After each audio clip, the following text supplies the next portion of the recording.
Let us start. In the last lecture, we have seen what is meant by field. Now, we will discuss about the set of natural numbers.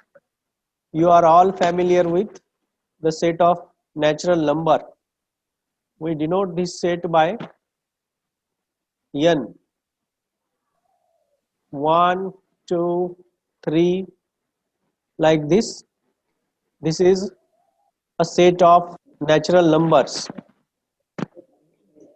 Now, in this natural number, the first element 1 belongs to n, and therefore it is a non-empty set. Another property of natural number is if n belongs to capital N, there exists n0 belongs to capital N such that n0 is called as a successor. Successor means if I have 10, then I have also 11. 11 belongs to n. If we take 100, then there is a 101, which is again a natural number. n0 is called as a successor of natural number. And 1 is not a successor of any natural number. 1 is the least element of this set. In other words, 1 is the least element of this set. For any two numbers, if we take n comma n, m belongs to capital N, then there are two successors. n0 is a successor of n, and m is successor. M0 is successor of m. So there are two different numbers. If n and m, I have n and m, then there exists a successor n0 of n and m0 of n, such that this m and n are different if these successor are different. If n and m are different, then their successor are also different. If successors are different, then the two numbers are also different. Now, the important property of this natural number is if A is any subset of natural number, 1 belongs to A, P belongs to A, implies that P0 also belongs to A. So if A is a subset of n, take any subset of n, if that set contains a least number 1, and for any integer p which belongs to A and P0 is a successor of A, then this A equal to n. These two sets are equal. It satisfies that property, important property. If n belongs to capital N and n0 belongs to capital N, then the n0 is called as a successor. Now, the last property is called as a is known as a mathematical induction. P0, P5. This last property we have taken for if A belongs to capital A is a subset of capital N. This one, capital A is a subset of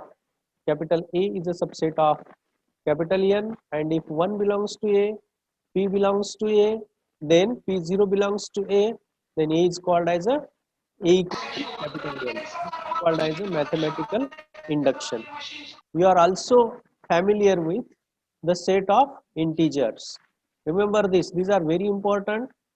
0 plus minus 1 plus minus 2, like this. This set is called as a set of positive integer, set of natural number, and then set of integers. Look at the set of integer 0 plus and minus 1. There exists an inverse of these positive numbers in the set of integers. Then we have also familiar with the set of rational numbers where it is of the type p divided by q, where p comma q are integers. These are the integers. Then this set is called as a, and also this q is not equal to 0. P by q comma p comma q are integer and q is not equal to 0. Then the capital Q, this capital Q is called as a set of rational numbers. And then also, to remember this rational number, there is another property how to decide this number, any number is whether rational number or irrational number. If I take 3 divided by 5, if we divide this 3 by 5, division 5, divide this 3, then what is question? We get 0 first. Therefore, this is equal to 30 and we get 6, 0.6. And here the division is complete division. We get 30. Okay, 0, 0. And remainder is 0, 0. Complete division. Whereas, if we take 1 divided by 3 and if we divide this 1 by 3, division by 3, then 1, 0 point, look at this 3 point, then here we get 10 and 9, we get again 1, again 10 and 9, again 1. So this is a recurring, 3 is a repeating, this 3 is called as a recurring. The division process is recurring or the division process is terminating. For any p by q, it is of the type p divided by q, it is of the type p divided by q, but the division property is here, the division is completely terminated, there is a no further division, and here the division is a recurring, we get the similar question, repeat and repeat. These two types of numbers, when this is a p by q of the type like this, the division is either terminating, this should be terminating, or recurring, this type of division.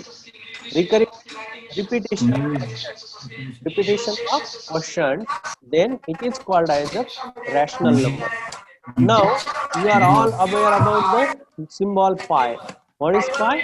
22 divided by 7, and you know how to divide this. The 7. question is a non-terminating and non-recurring. There is a of division, repetition of digits like this 333, or if we take divide division by 6, then there is a no recurring of number, or the division not terminated, division is not terminating, then such a type of number are called as a irrational number. Irrational number.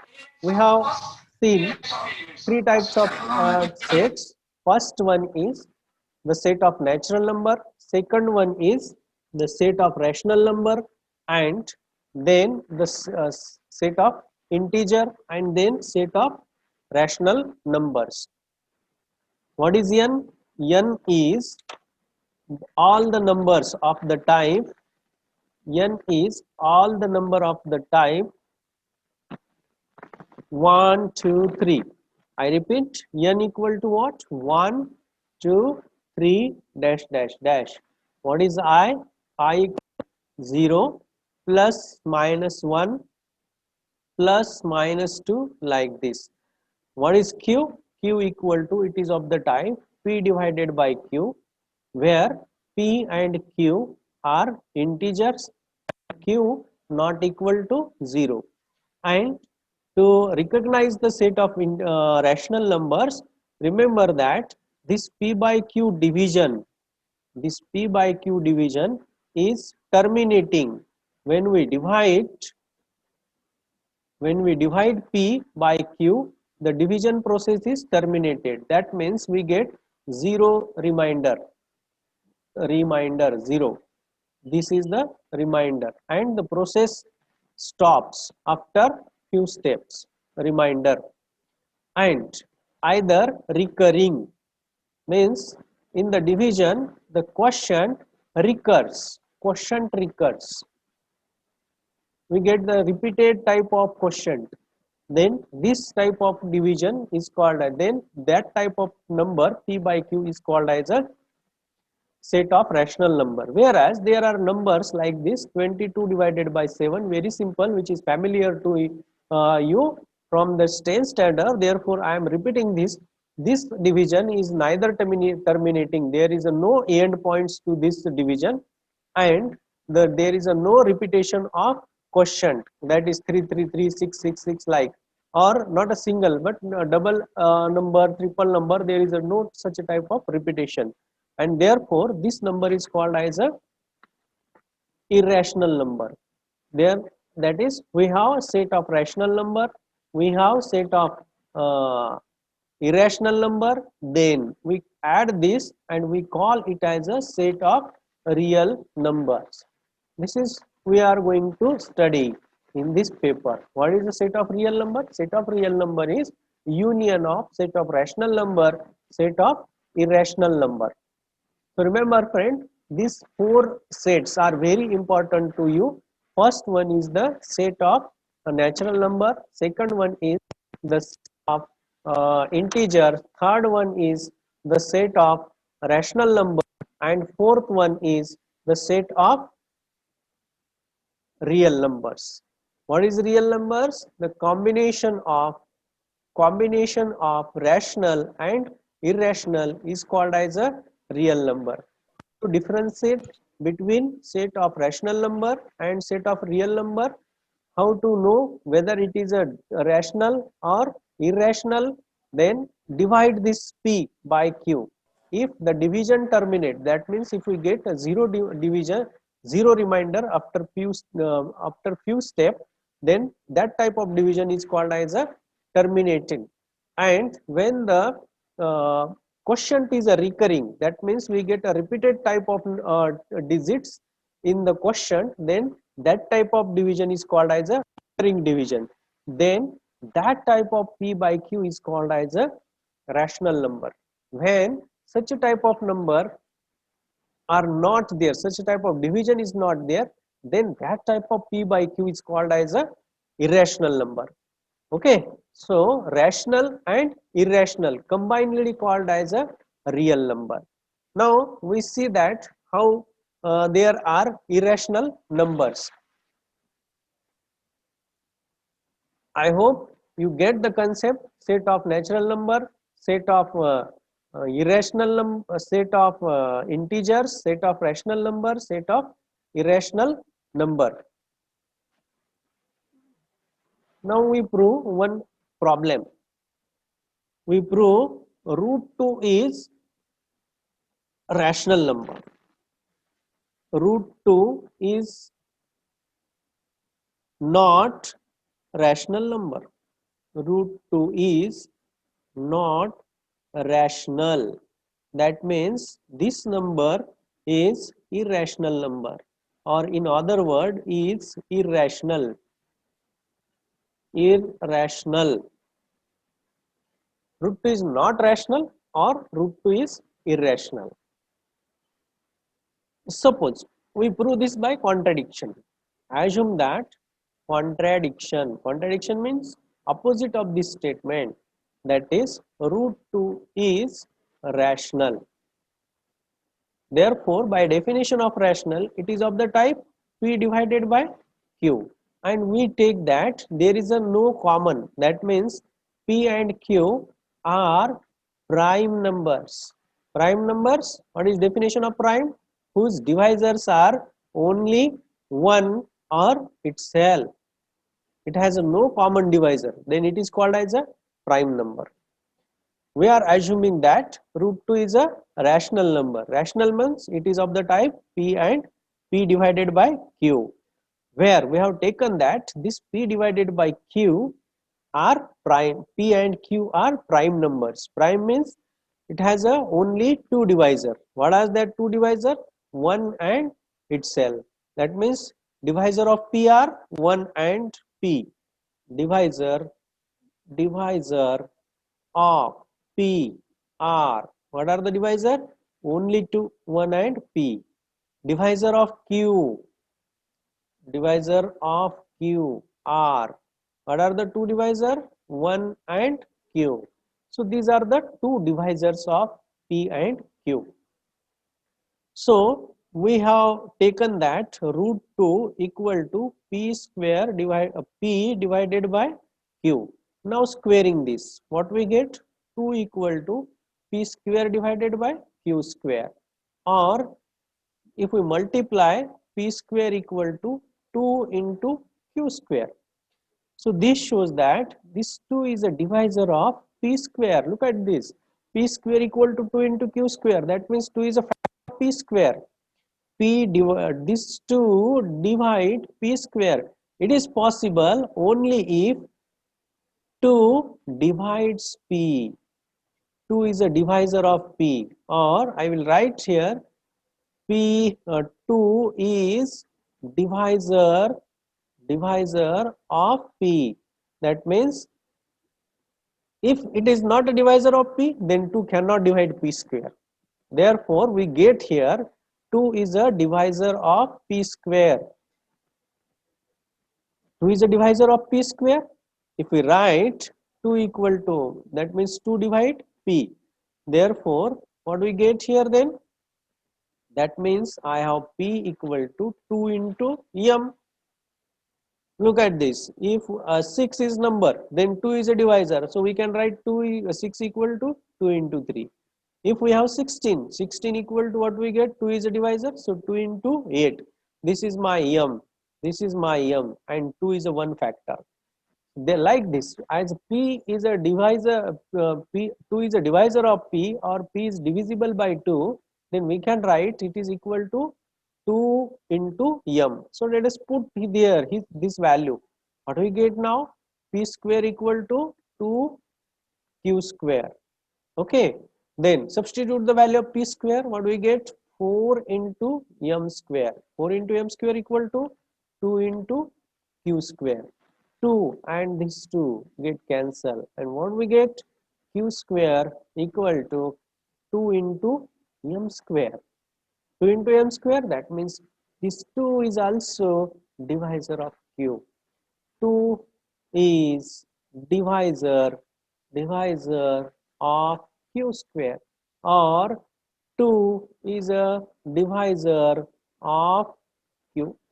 If 2 is not divisor of Q, then 2 cannot be a divisor of Q square. So this 2 is a divisor of Q. What we get? Look at this 2 statement. What is first statement? 2 is a divisor of P. What is second statement? 2 is a divisor of Q. We get that a common divisor. 2 is a common divisor of P and Q. P and Q. If P and Q has a common divisor, they cannot be prime. What is property of prime? Prime means it has only divisor 1 and P, no other than 1 and P.